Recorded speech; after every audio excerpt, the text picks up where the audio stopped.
Mock ഡ്രില്ലിനെ സംബന്ധിച്ച് നമ്മുടെ കേന്ദ്ര സർക്കാരിൻ്റെ നിർദ്ദേശം അനുസരിച്ച് രാജ്യത്ത് 244 കേന്ദ്രങ്ങളിലാണ് ഇന്ന് മോക്ക് ഡ്രിൽ അരങ്ങേറിയത്.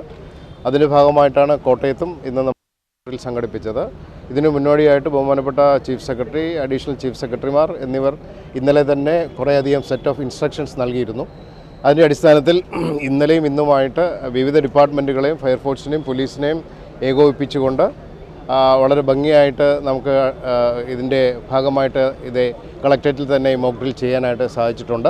ഇതിപ്പോൾ വിജയകരമായി പൂർത്തിയാക്കിയിരിക്കുകയാണ്. ഇതിൻ്റെ ഭാഗമായിട്ട് ഏതാണ്ട് 9 പേരെ നമുക്ക് റെസ്ക്യൂ ചെയ്ത് അവരുടെ പ്രവർത്തനങ്ങൾക്ക് വേണ്ടിയിട്ട് ഹോസ്പിറ്റലിലേക്ക് മാറ്റിയതായിട്ട് നമ്മൾ രേഖപ്പെടുത്തിയിട്ടുണ്ട്. പൊതുവേ നമുക്ക് പറഞ്ഞ നിർദ്ദേശത്തിനനുസരിച്ച് തന്നെ ഈ കോട്ടയം ജില്ലയിൽ നമുക്ക് വളരെ ഭംഗിയായിട്ട് ഇത് മോക്ക് ഡ്രിൽ നടത്താനായിട്ട് സാധിച്ചിട്ടുണ്ട് എന്നാണ്. നമ്മുടെ ജില്ലയിൽ ഒറ്റ കേന്ദ്രങ്ങളാണ് ഉള്ളത്. കാരണം തന്ത്രപരമായ കേന്ദ്രങ്ങൾ എന്നാണ് പറയുന്നത്. അപ്പം അങ്ങനെ അത്തരത്തിലുള്ള തന്ത്രപരമായ കേന്ദ്രങ്ങൾ കോട്ടയം ജില്ലയിൽ അധികമില്ല. അതുകൊണ്ട് മറ്റ് ജില്ലകളെ അപേക്ഷിച്ച് പത്തനംതിട്ടയാണെങ്കിലും ഇടുക്കിയാണെങ്കിലും എറണാകുളമാണെങ്കിലും അത്തരത്തിലുള്ള തന്ത്രപ്രധാനമായ കേന്ദ്രങ്ങൾ നമുക്ക് ഇല്ലാത്തതുകൊണ്ട് തന്നെ പ്രധാന കേന്ദ്രം എന്ന നിലയ്ക്ക് സിവിൽ സ്റ്റേഷനെയാണ് നമ്മൾ ചൂസ് ചെയ്തത്. അതിൻ്റെ ഭാഗമായിട്ടാണ് ഇവിടെ ഇത് നടത്തിയത്.